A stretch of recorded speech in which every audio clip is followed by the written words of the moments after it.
So everybody, obviously the world is operating a little bit differently as the time we record this. And a lot of people are at home. A lot of people are venturing out only when they need to.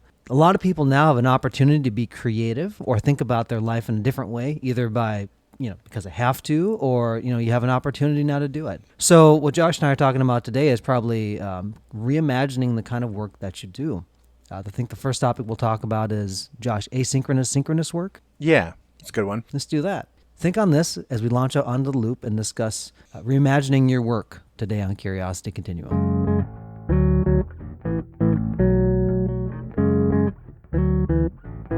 Hey everybody, this is Brian. And this is Josh. Thank you for joining us today on Curiosity Continuum. For those of you tuning in for the first time, Curiosity Continuum is a podcast and movement started by two lifelong friends who want to spark your curiosity, help you integrate information, and enhance your everyday contextual awareness in a constantly changing world. We share conversations with you that explore, examine, and reframe common practical topics. If you want to receive updates when new content is available, and we are hoping that you do, please be sure to hit subscribe on your favorite podcast app so you can receive notifications when there's something new to listen to. We appreciate you, our listeners, for engaging with us and sharing your own curiosities with your friends and with us as we explore topics together. And you can always find us on curiositycontinuum.com and social media. Forward to hearing from you soon. We did just jump right into it. As the world now, as other nations around the world are looking at how we address COVID-19, which is a very now topic. We're living in very strange history days right now, don't you think, Josh? Yeah, oh yeah, definitely. I mean, we've lived through strange history days, and now we're living through some more, so. Yep. When you thought it couldn't get any stranger, and here it goes. And now for something completely different. Who knew? Exactly. Who knew Monty Python would be prophetic in their their content? How many years ago? Let's talk about this, because depending on what situations you find yourself in right now, people are looking at it from their perspective, like Right. how they're inconvenienced, or they can't do this, or they can't, making it very like me-centered. Really, the goal here, like what we always try to do on the podcast, is make it so you can see it from somebody else's perspective. Exactly. And I mean, we live in a very me-centered society. You want your food, you want it now. You want, you want to go to the store, you want to get it now. You want to order on Amazon, and you want it later that day, Yeah. And it's just not happening right now. And I think it starts bringing into perspective some of what is actually important. It does. Put yourself in somebody else's shoes right now. Now, look, I'll be honest, as this thing began to ramp up, I was really considering, what are the ramifications of it for my family? Because Right. everybody's generally healthy in my family. And, my stepdad has some limited lung capacity. So he's actually was one of the first ones in my family to say, like, hey, that I'm have a closer relationship with, to say, hey, he's going to start socially distancing. And I'm like, that brings into perspective, because he's in his 70s and he has the type of health conditions that would actually be not, beneficial to going out and just doing what he's always done. Right. I think everyone thinks about like that. The first time whenever you hear something, it is about how does this affect you? And if it doesn't affect your immediate circle, like your immediate family or your immediate people you have contact with every day, I think sometimes we as a society and even as people just kind of put it out of our mind until you do hear something like Brian, for example, because his father-in-law, or not a father-in-law, I'm sorry, stepdad. But for example, my wife, she has severe asthma. So, yeah, I mean, we're in the same kind of boat. We're always kind of on guard during flu season anyway. So now we're just taking it another step further, pretty much. I've seen a lot of comments also where, oh, you're just being fearful if you're being prudent. And that's not the case. You can be prudent, and it doesn't mean that you are all of a sudden like operating out of a place of fear. It means that you're being circumspect and considerate about others around you, right? And Yeah. when you see this also too, and what's been talking about now is like what type of bailout are the big companies going to get, and that becomes a very political conversation also. But let's take it to the small business owner. I'm a small business owner myself. And, when you can't go and invoice or go do something, and you kind of are required to be in the room to work through like things like that, not everything can be done on Zoom. Not everything can be done like remotely. And that's where we're seeing the ramifications of living in an analog world, even though there's many digital mechanisms. I think people are going to be impacted unevenly by this whole thing. Oh, yeah. And I mean, I think, Stu, like you're seeing the impact of the analog thing on the digital world, or how the digital world is going to adapt. And that's kind of the thing I think you got to look at. It's going to be eye-opening, and it is eye-opening to people, how much of our world we still want to interact with one-on-one or being in the room with somebody, even though we can use technology. Like we have Brian and I have a close friend who like thrives on going out with his friends and, going to work out and all that stuff. And now he can't. And so you're finding really quickly that we really enjoy those things in life. Yeah. And it's a necessary thing. What this is doing is putting the real world realities into something that's colliding with the digital world, like where we have this idea that everything is just easily accessible just because it is. And it's not true. There's been a lot of conveniences that being in the Western world we're afforded. But again, it's not an even curve. I have friends who are restaurant owners, and it's a big hit for them right now. I mean, so it's a big deal. I mean, this is a lot of revenue that comes on, and not just for the business, but then also for the people that they employ. They employ a whole lot of people. These are folks that aren't like, hey, I got my $250,000 just stashed away in the bank right now, or like my house is paid for. Right. These are folks that are paying rent. These are folks that are, putting their children through school the best they can. They're living paycheck to paycheck. Yeah. Now, you could easily come back and say, well, why don't people save? The right answer to save, yes, but it's very tone deaf to actually the logistical needs of a family in a given day, week, month. Right. And I mean, just like today, Brian. That's and true. So there's a lot of people that are going to be struggling. And I know, and it is that conversation like, well, why don't they save? And obviously that is the right answer, the right question to ask, but maybe not right now, because it doesn't take away from the reality of in 3 to 4 weeks from now. Let's say this whole thing blows over in 3 to 4 weeks or 6 weeks. Well, these people still haven't paid rent for a month. Yeah. Things start happening when you stop paying on stuff. Yep. And if it starts triggering. If you're renting, like I am currently right now, and so my particular situation, I'm very fortunate to live on a piece of property where it's been part of a family for a long time, and so I could easily walk over if I needed to and probably work out something, just because like I know that the entire place is paid for as far as the grand everything. To that extent. And so I have a little bit more flexibility. But for some landlords and people who have rental properties, like they have a note to pay and the bank still needs the payment versus. So there's a lot of like domino effects that happen along the way when people have to start making decisions. Do I feed my family or do I pay my rent? I mean, those are things that it has a chain reaction effect all the way down the line. Right. And these are like real problems that, people are going to be dealing with over the next few weeks or months really to come, because we don't really know the full fallout of all this yet.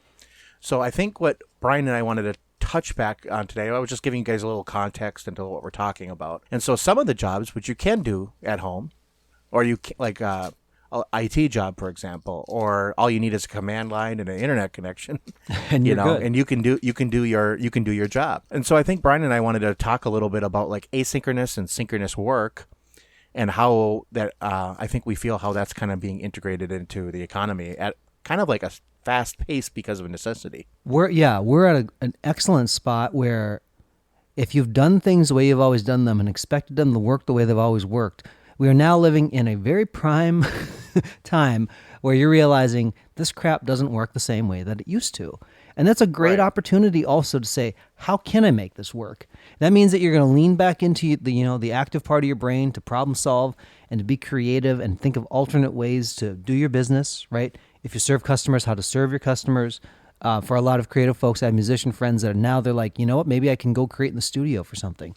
They're taking the moment right now to pivot and to do something meaningful and useful for themselves and for their families and for their businesses. Let's talk about the synchronous work, Josh. So obviously there are some things that you have to do in real time. If you're a surgeon working on somebody in the operating room, the nurse can't come 3 hours later and like finish their task. It doesn't work that way. There's a clear present thing to do. And yeah, I mean, that's another interesting conversation, because with the advent of like distance medicine and even surgery now through robots, where a surgeon doesn't have to be in the same room. So it's an interesting conversation to have, definitely. But I think we're trying to touch base more with anything in a lot of technology fields. If you're working and you don't have, you want to be working synchronously with your people, you kind of have to be in the same room or at least in the same environment, right, Bri? Yeah, or at least be on the clock at the same time. Say, "Hey, I'm going to talk to you about X, Right. Y, Z." So the best way for people, whether or not you're in a job that does this, is basically a meeting. If you're going to meet with somebody, You that's got to be there with. You got to be in the meeting. that's right. Yeah. And so a lot of times people do a lot of schedule coordination to do. Now, we've all seen the funny memes probably go around like, this was a 5-hour meeting that could have been like a 2-minute email. And that's true in some cases. There's still things to be said about gathering together, but let's talk about the ways you asynchronously communicate, because we all communicate differently. Some people are very comfortable talking in real time and just talking off the top of their head. Other people want to sit and think about what they want to say, and they're very thoughtful when they say it. We also live in the age now where you could easily, like if Josh wanted to send me an audio message, I think that'd be a great way to communicate. We do that from time to time. Or if I wanted to send a message back and forth, as long as it's captured somewhere, there's flexibility for people to communicate that still gets the point across and lets everything move forward. Yeah, and I mean, like asynchronous messaging. Think about a text message, an email. Those are all asynchronous. You create the message, send it to somebody, and they don't have to respond right away. They could let that text message or email sit there for a week or two. Even if you click a little urgent thing, that they can let it sit there. And I mean, I know that a lot of people for their works, they see, for how they work, they see that. But it is really asynchronous work. It's not work that has to be performed at the same time. And that's where I think we've made value judgments about things in our life, personal or professional, to say like, well, this has to happen at the same time. It's like, well, what if it didn't have to? What if this Right. was okay? If it wasn't that? But what it's going to require you to do is probably make everything that what you've made a golden goose in your life in some way and decided not to disrupt it, and say it's time to touch it and see what we can do to actually make this better or make it different. The realities are too, like when we look at where we are today, it's not going to go back to quote normal overnight. There's going to be ramifications that will probably have to be worked out over the course of months to be able to figure out what this thing is. And so the question is, and the challenge is, are you brave enough to look at things that you've held as this is the ways that I want to do my life, and rather than scrambling to try to get back to normal, have you actually thought of the alternate ways of how you can live a thriving, wonderful, professional, personal experience in a different format? Right. And instead of that craving of the quote unquote normalcy, I would like really encourage people to say like, what is normal? Yeah. Like what is that? Is that even something worth talking about anymore? I don't think it is really. I mean, I think normal for one person can be totally not normal for another person, and that's okay. I think we've seen that even, Josh.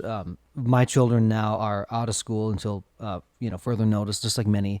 And I Right. know the school's trying to put together a plan to like have people, distance education or stuff like that. Now we homeschooled for a lot of years, so we're familiar more with kind of the cadence of what that is. There's just such Right. unfamiliarity with those things that people have to go, okay, there's enough disruption now to make them try to think. What happens probably is that some people are just clamping down so they can just bear through it to get back to whatever they had. What they had. I mean, think about if something like this happened when we were kids. We wouldn't have been able to do the distance learning thing. No way. Your teacher would have had to call you up and say, "Well, do you have, do this lesson plan, this that?" No, it wouldn't work. No. Mm-mm. It just doesn't work. And you might not have the books. Now I'm floored when I see how kids learn today, where they have their books on their iPads and it's all electronic, and they can be updated in real time. The teacher can point things out. They can do lesson plans online. They can, it's all like very interesting to me because I did not learn that way. Right. And to me, it was almost like they flipped a switch and it all of a sudden happened, even though I know it didn't happen that way. It's just that I don't have children of my own, so I didn't see the evolution of it. And it's come differently over time. I mean, like there's been a lot of other homeschool things. I've done like video courses and learning and stuff like that, and you've kind of watched that. There's some homeschool curriculum is all videos. It wasn't actually like a classroom. It was like a recording of a classroom, which got sent out. Right. So here's interesting too. Like we've talked about people who are really good at just executing something, and then there are those who actually in a situation you want them because they have wherewithal to kind of problem solve on the spot. And we're entering a phase right now where you're actually looking to the people who aren't necessarily the deep specialists, but people who actually think broadly and are willing to like throw away something that is not as important as it needs to be and reconfigure the ship however they need to. Right, right. Somebody that can, reconfigure the ship while it's in midair, because that's kind of what we need right now, is that kind of jack of all trades person who can look at something, look at the end goal, and even though the middle is different, let's figure out how we get there. Yep. And that's what we're doing right now. I mean, that's what the education system is doing. There's kids are sitting at home, and some of them, they're looking at the very real possibility they're not going to go back this year. So how do they not lose a year of education? It's the understanding that you learn wherever. When Josh and learning is not a place so much. Right. Get everybody caught up back in time. So we built our first spud gun. Josh and myself and our friends Will and Eric, and we took time after our senior year to put this thing together. And we have some video footage of it somewhere, which we may share at some future date if we can get our hands on it. But we, that was done in that age, and so when my son last year had to come up with his science fair project, he's like, hey, would you like to recreate something like this but make it even better than what we did? He learned so much in that process. He's learned he actually likes how things work, how they actually could work. What if I tore this apart? The thing he's realizing also too is that inventions and innovations don't have to be complicated, because you can take all the STEM classes you want, which is now STEAM, which they're trying to fold art in, that's another topic for just a moment, I guess. It's like, well, this has to be really complicated. It's like, no, it doesn't. It actually doesn't have to be complicated. And I think one of my favorite stories about that is the pencil and the eraser. That there was a time when pencils were just pencils and erasers were just erasers. And somebody said, you know what, I'm going to put the eraser on the pencil. Yep. That is a super simple idea. Yeah. But a revolutionary train of thought. Because he took two things that were familiar that person did not create either, and just say, well, put it together. I have some favorite games on my phone, and they're the alchemy games where it's like, here's 4 elements, and however you put it together, now you can create 1,000 different things. Some of it was like people had to say, oh, you put air plus water, that's steam. Those are really fun because you have a finite set of things, but look at all the different things you can do with it. It's a fun way to kind of explore. That's what games did when we spent time together. It wasn't that we knew where we were going in the game fully in the middle, but when the problems presented, it was really good. And look, I learned everything I learned from gaming. I learned from Josh LeGroux, which is 98% true because he brought me down the rabbit hole to be able to do that stuff. But seriously, I loved playing with Josh on those games because we could solve problems together. Right. There's a specific one. There's a game called King's Quest VI that came out, and Josh had the awesome computer where it was all set up. He had in his dad's office, we could go and play the computer games. And I still remember the smell of the room and the sound of the discs booting up and everything. And, it's ingrained. The musty man smell of sweat. Yeah. And an old house, There was a puzzle that we had to do in the catacombs of that game. And, I came over to Josh's house and he was trying to figure it out. And then we were saying, well, what can we do? And I actually looked in the instruction manual and I found a little passage where it actually told you how to get through. It's like, that's what it is, man. And then we walked through and it solved the problem. But it's the power of being able to work together. That time we were together. But, other times too, it's like, hey, if we could call each other now and say, well, I'm stuck on this part. Could you help me? It's like, oh, yeah, I can do that. And that kind of thing. So, Josh, where do we want to land the plane here on anything? I think we've landed the plane on several things. So I'm thinking if we just let people kind of stew with this, and this is a little longer than I think we normally go, I think it's a good spot to kind of just say we're think about what we've just talked about and put some legs to your creativity. So until next time, this is Brian and this is Josh for Curiosity Continuum.